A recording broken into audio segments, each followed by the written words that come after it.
Hello all, welcome to our channel.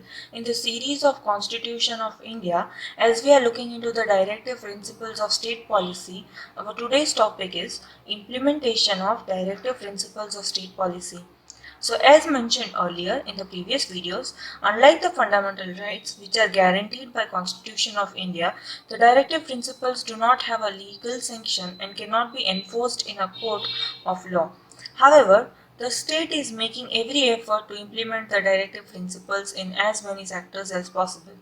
The noteworthy implementation is in the 46th Constitutional Amendment of 2002, which has inserted a new article, that is Article 21A, making free education for children below the age of 14 compulsory. For example, the Taxation Inquiry Commission of 1953-1954 was asked to examine the tax structure to suggest measures to reduce the inequalities of income and wealth and some other related subjects. The Industrial Development Regulation Act of 1954 and the establishment of Monopolies Inquiry Commission in 1965 were aimed to achieve the objective outlined by Taxation Inquiry Commission.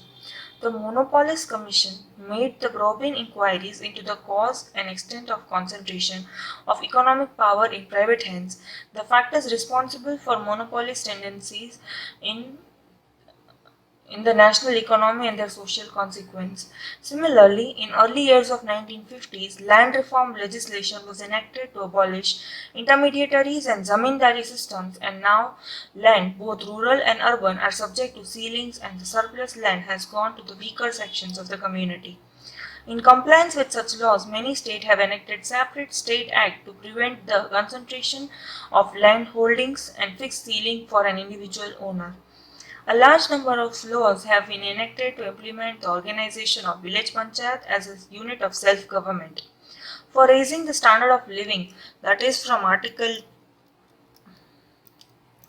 47, the Government of India adopted the first ever large-scale program called Community Development Project in 1952 for rural reconstruction in the field of communication, transport, housing facility, sanitation, agriculture, education, etc. Regarding the prohibition of intoxicating drinks and drugs in Article 47, most of the states have enacted legislation and imposes some restrictions on it.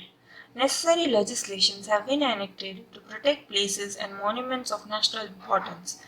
As to the separation of executive and judiciary of Article 50, most of the states have taken in legislative measures. Steps have been taken to assist and give free legal aid to needy village people. Lastly, the Government of India has enacted the National Rural Employment Guarantee Act, that is NRGA, to ensure 100 days of work assistance to rural people, which is conformity to the rights to work enshrined in the directive principles of state policy of Indian Constitution. So this was all about the implementation of directive principles of state policy. Thank you for watching this video. Stay tuned for more such content to our channel.